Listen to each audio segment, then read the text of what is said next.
Hi, I'm Jim Doti, and welcome to Dialogue.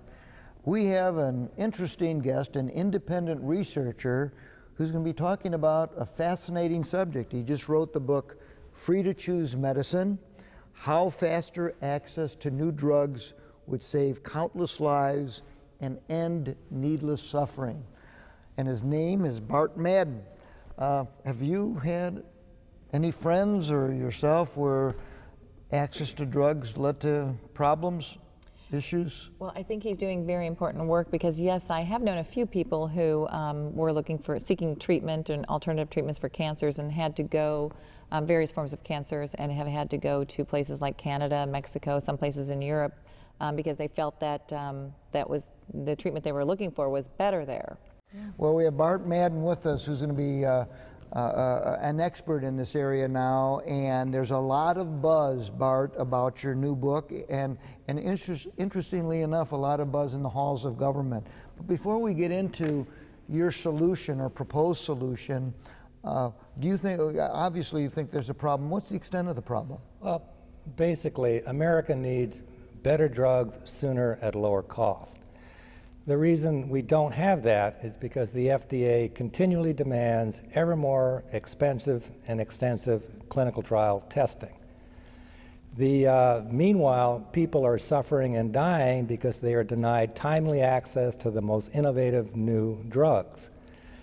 As a practical matter, the FDA's primary operating goal is to avoid negative publicity from adverse side effects of approved drugs. Meanwhile, the nightly news fails to inform us that the FDA is a true bottleneck in the system and ignores the fact that the result is an invisible graveyard of those who were, are, and will be denied timely access. So, in order to achieve the goal of better drugs sooner at lower cost, we need free-to-choose medicine. Very briefly, free-to-choose medicine is a bold, common-sense plan to empower patients advised by their doctors to make informed decisions on the use of not yet FDA-approved drugs that are in late-stage clinical testing. But Bart, let me ask you this question. I understand what you're saying, that you have these pharmaceutical companies out there doing the best they can to try to come up with drugs, therapies that will make for healthier lives and fight diseases such as cancer. I'm old enough to remember the tragic outcome of thalidomide, where there was a drug that was used by pregnant women that led to horribly deformed infants and babies and then adults. So there's a danger, and the FDA was created by government, by the public, because of the concern that this for-profit pharmaceutical industry is going to be, in their desire to make money, not doing all the proper testing to make sure that we're not threatening our lives. Well, the basic issue is that there's a trade-off decision on any drug. Even aspirin can be lethal for elderly patients with stomach problems. So the basic trade-off is the opportunity for health improvement versus the risk of adverse side effects. And patients and doctors are best equipped to make that trade-off decision. So let me give you an example of how a family would benefit from free-to-choose medicine. Frank Burroughs is a good friend of mine, and he lost his daughter Abigail when she was 21 to cancer. Now, Abigail's doctor strongly believed that a not yet approved drug, Erbitux, had a real chance to save her life. So she was not allowed to get into a clinical trial because the cancer in her neck was in the wrong spot of her body for the clinical trial. And a second clinical trial, she was too sick and she wasn't allowed in. So Abigail died without the opportunity to really save her life. And then immediately after, Frank formed the Abigail Alliance for better access to developmental drugs. So with free-to-choose medicine, patients like Abigail could have access to make an informed decision up to 5 years before a drug might be approved.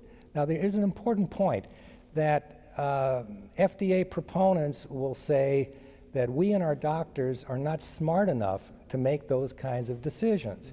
That's absolutely not true. The Abigail Alliance has fought for 17 drugs. They're working with late-stage cancer patients on death's doorstep. They fought for 17 drugs that were in clinical testing, and all 17 out of 17 were subsequently approved by the FDA. And this is right now is with just partial information that the Abigail Alliance has.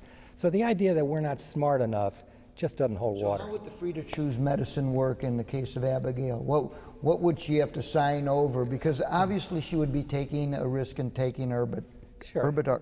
Here's how it works.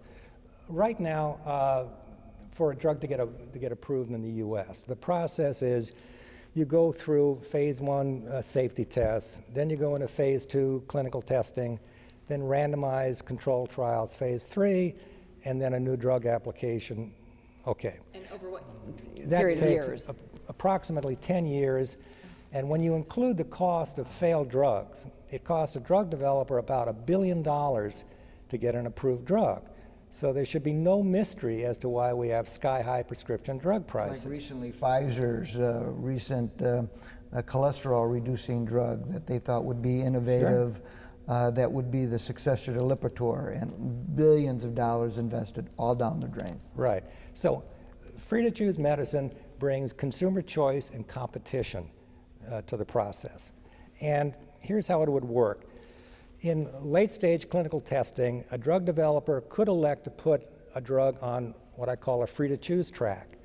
And then patients and doctors would be able to get on the internet and get up-to-date real-time information through what's called a trade-off evaluation database. And that database would allow you and your doctor to evaluate approved drugs versus with the up-to-date information on not yet approved drugs, the risk and return. So based on your unique health condition and preference for risk and what have you, you would be in the driver's seat to make that decision. So you're not suggesting that people can take any drug. You're saying that after you've already gone through several of the stages of testing, and now you're at near the very final stage, but maybe, what, 2 or 3 or 4 years before the final approval, that they would have access? How would the timing work? How much time and testing gets you to the stage, and how much would you save by getting it now rather than waiting until the final approval? Well, first of all, free-to-choose medicine is exactly that. Some people may only want to use FDA-approved drugs, and nothing would be disturbed. Okay, but the idea of the free-to-choose track, which is a path around the FDA and is operated independently of the FDA, then as a drug gets through phase 2 and is approaching phase 3 clinical trials, there's enough data out there so you can make a decision. That's when the drug could be put on the free-to-choose track. I know that I would want that for myself. Right? If I mean, your life I'd is prefer threatened, to. I guess yes. you're trying everything to do. Exactly. But then let's say you do that, and the day later you're dead. You die from it, and then your family sues the company. Well, does somebody sign their rights away when they take this? Good question. Yeah. The free-to-choose medicine bill needs to be crafted so that drug developers are granted immunity as long as they're not negligent and they're honest in reporting all the data.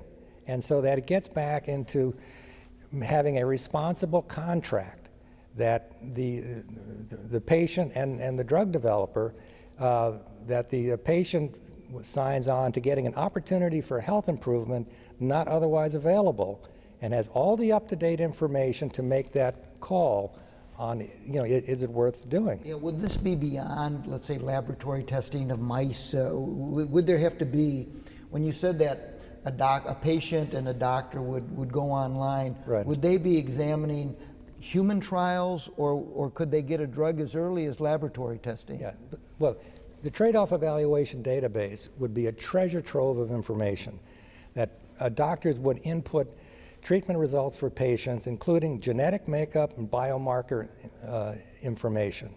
And that companies like IBM and Google and Microsoft would have access to that trade-off evaluation database, and they'd be motivated to produce essentially consumer reports, easy to understand information to make the comparison on the approved drugs versus the not yet approved drugs.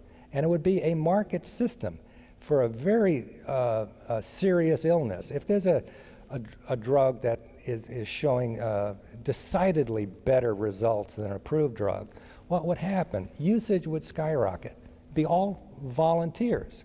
Okay, so sometimes people push back and say that there's an issue of safety with this free-to-choose medicine.